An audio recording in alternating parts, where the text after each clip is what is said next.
नमस्कार, मैं जितेंद्र उपाध्याय आप सभी का हिंदी युग चैनल में बहुत-बहुत स्वागत करता हूं।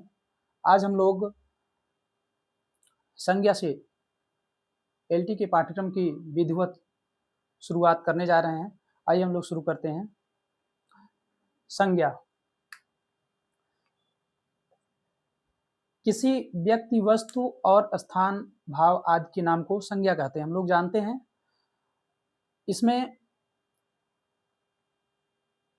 कुल 5 भेद होते हैं संज्ञा के। पहला व्यक्तिवाचक संज्ञा, दूसरा जातिवाचक, तीसरा भाववाचक, चौथा द्रव्यवाचक और पांचवा समूहवाचक। व्यक्तिवाचक संज्ञा से तात्पर्य है जब किसी एक विशेष वस्तु का बोध हो तो वहां पर व्यक्तिवाचक संज्ञा होगा। जैसे वह नाम भी हो सकता है किसी व्यक्ति विशेष का, या वह किसी देश का नाम हो सकता है, या फिर वह किसी नदी का नाम हो सकता है, या फिर किसी शहर अथवा किसी पुस्तक का नाम, जैसे राम, भारत, गंगा, पटना, रामायण। दूसरा जाति। जातिवाचक संज्ञा से तात्पर्य है जब किसी एक विशेष जाति का बोध हो तब वहां पर जातिवाचक संज्ञा होगी। जैसे लड़का, गाय, घर, शिक्षक। गाय में विभिन्न जातियों का बोध हो रहा है, कौन सी गाय। लड़का में बहुत सारे लड़कों का नाम उसमें आ सकता है, तो इस प्रकार से जातिवाचक। भाववाचक में जब किसी भाव आदि का बोध हो तब वहां पर भाववाचक संज्ञा होगा। जैसे लिखावट, मनुष्यता, महत्व। अगला है द्रव्यवाचक संज्ञा। जब किसी संज्ञा को हम नाप तोल सकते हैं पर वहां पर गिन नहीं सकते तब वहां पर होगा द्रव्यवाचक। जैसे लोहा, दूध, पानी, चांदी, ये सब इनको हम गिन नहीं सकते, केवल नाप तोल सकते हैं। ऐसी संज्ञाओं को द्रव्यवाचक संज्ञा कहा जाएगा। समूहवाचक संज्ञा। जब किसी संज्ञा से किसी समूह का बोध हो तब वहां पर समूहवाचक संज्ञा होगा। जैसे परिवार, बहुत सारे लोगों का समूह।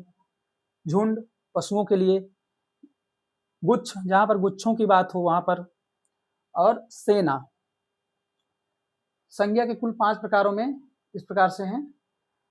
अब संज्ञा एक विकारी शब्द है, या संज्ञा में परिवर्तन होता है किन आधार पे? लिंग, वचन और कारक के आधार पे। लिंग, वचन और कारक के आधार पे विकार होता है, इसलिए हम संज्ञा को कहते हैं विकारी। लिंग हिंदी में लिंग के प्रकार 2,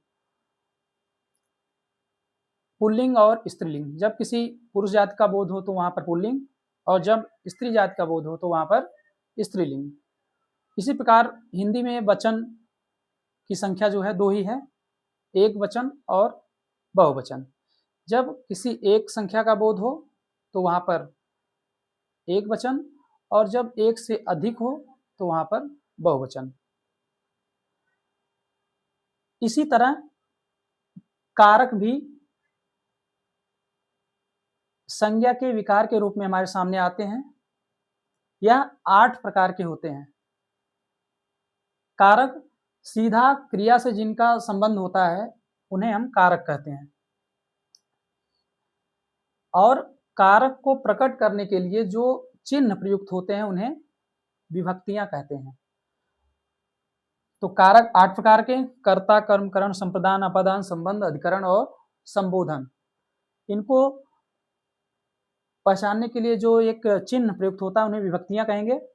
और कर्ता ने कर्म को करण से द्वारा, संप्रदान के लिए को हेतु, अपादान से अलगाव की स्थिति में, संबंध काकी के रारेरी, अधिकरण में पर विषय में, संबोधन हे अरे ऐ ओ हाय। इस प्रकार से